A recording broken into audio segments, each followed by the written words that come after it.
Hello friends, welcome back to Aliya पूट। आज का हमारा टॉपिक है थर्ड लॉ ऑफ थर्मोडायनेमिक्स। तो थर्ड लॉ ऑफ थर्मोडायनेमिक्स हमें एब्सोल्यूट एंट्रोपी बताता है किसी भी सब्सटेंस की। इस पे आप क्या ज्यूम करते हैं कि temperature is equal to 0 kelvin पे उस किसी भी चीज की एंट्रोपी भी 0 होती है, राइट। थर्ड लॉ एक तरीके से यही कहता है कि आज temperature equal to 0, entropy is also equal to 0। ये 0 हम बात करेंगे 0 केल्विन की। 0 केल्विन इज योर एब्सोल्यूट 0, जिससे कम टेम्परेचर नहीं हो सकता है। अच्छा, एंट्रोपी की अगर बात करें तो एंट्रोपी क्या होती है? एंट्रोपी हम कहते हैं डिसऑर्डर को। Entropy is basically the measure of disorder. इस पे एक अलग वीडियो बनाया, सेकंड ऑफ थर्मोडायनामिक्स इसी को एक्सप्लेन करती है, उसको आप रेफर कर सकते हैं अगर आपको एंट्रोपी समझनी है।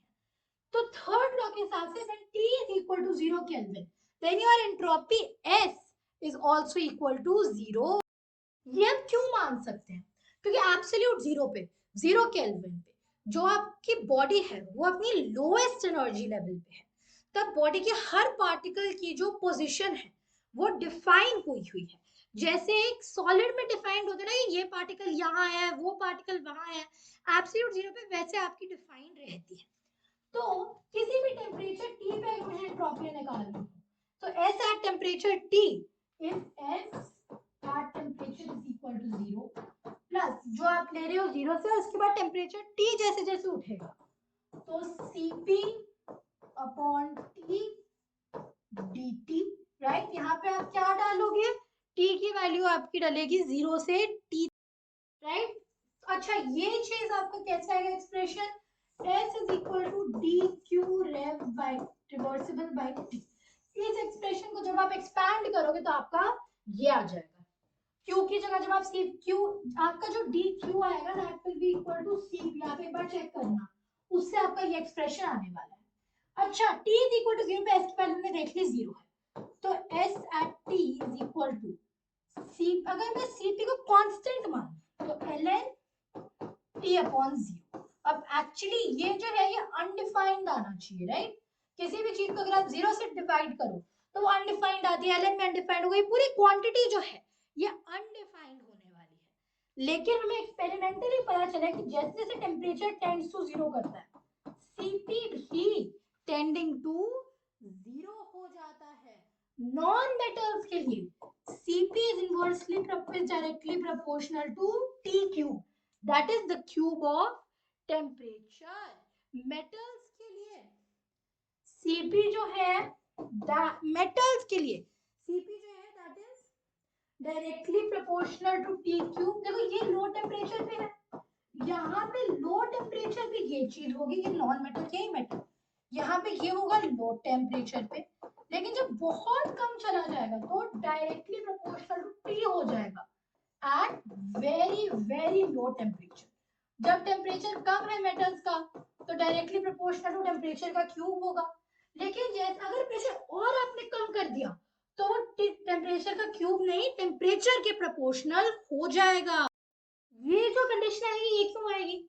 क्योंकि जैसे जैसे आप टेम्परेचर कम करते हो जो पार्टिकल्स है उनकी मोशन भी खत्म होने लगती है, फ्रीज होने लगते हैं पार्टिकल्स।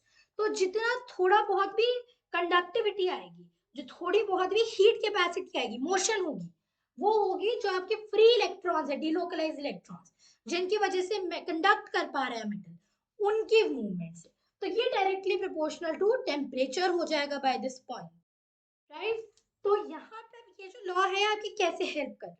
इसकी एडवांटेज ये है कि इससे आप एक्सपेरिमेंटल डेटा यूज कर सकते हो एब्सोल्यूट एंट्रोपी निकालने के लिए। जैसे मान लो मैं आपसे कहूं कि मुझे चाहिए एब्सोल्यूट एंट्रोपी लिक्विड वाटर की, किस चीज की? लिक्विड वाटर की 25 डिग्री सेल्सियस। लिक्विड वाटर की मुझे एब्सोल्यूट एंट्रोपी चाहिए 25 डिग्री सेल्सियस पे।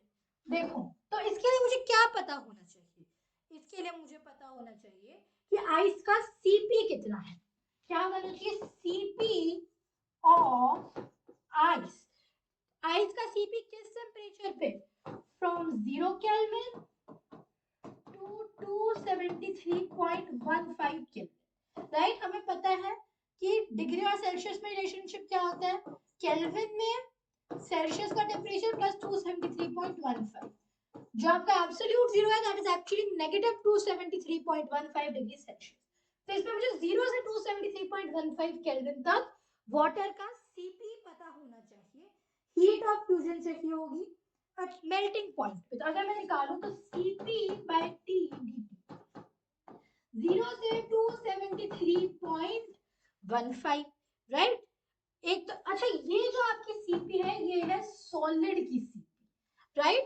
इस पे फिर हम और क्या करेंगे, जो आपका डेल्टा H फ्यूजन आएगा, हीट ऑफ फ्यूजन, फ्यूजन क्या होगी, आपका जो सॉलिड से लिक्विड बनेगा that is a heat of fusion divided by freezing point times. अब हम क्या देखेंगे, ये आपने 0 से, ये आपने देखा है 0 से 273.15 अभी आइस है। अब क्या हुआ, ये 273.15 से इसे 25 ऐड करो 289.15 केल्विन तक है। This is 0 degree to 25 degree. यहाँ पे आप Cp by T times Gt करोगे, लेकिन ये जो Cp है दिस इज, ये Cp लिक्विड वाटर का है। जैसे हमने क्या एग्जांपल लिया था, हमें liquid water at 25 degree Celsius का Cp निकालना है। तो हमने क्या सॉरी एब्सोल्यूट एंट्रोपी निकालनी है। क्या निकाल रहे हैं हम, ये एब्सोल्यूट एंट्रोपी किस चीज की, absolute entropy of H2O at 25 degree Celsius. तो ये क्या है, पहले सॉलिड वाटर आइस का Cp upon T dt integrate करोगे 0 से 273.15, ये आपको दिया होगा, plus heat of fusion upon 273.15 और इंटीग्रेट किया 289.15 से 273.15 व्हिच इज 0 डिग्री सेल्सियस से 25 डिग्री सेल्सियस। आइस से वाटर जब बनने time Cp of liquid water का Cp अपॉन T इंटीग्रेट किया dt से, right. Third law of thermodynamics से आप एब्सोल्यूट एंट्रोपी निकाल सकते हो किसी भी चीज की। इसमें एक असम्पशन आपने ली है कि जब एब्सोल्यूट जीरो होगा, टेम्परेचर 0 केल्विन होगा, तो एब्सोल्यूट एंट्रोपी भी 0 होगी। Entropy is 0, entropy at 0 degree kelvin is 0। किसी भी टेम्परेचर T पे ये आपकी एंट्रोपी का फॉर्मूला होता है। नॉन मेटल्स के लिए your Cp is directly proportional to temperature का क्यूब एट लो टेम्परेचर, और मेटल्स के लिए Cp directly proportional to temperature का क्यूब लो टेम्परेचर पे, और directly proportional to temperature at very very low temperature, temperature और कम हो। लिक्विड वाटर 25 डिग्री का हमने एक्सप्रेशन देखा 0 से 273.15 तक, Cp of solid ice upon T integrate किया dt plus delta H fusion upon 273.15 times, यहाँ पे आपने क्या किया, Cp of liquid water upon T times. So I hope third law of thermodynamics clear है. That was all for today's video. Goodbye. Thanks for watching.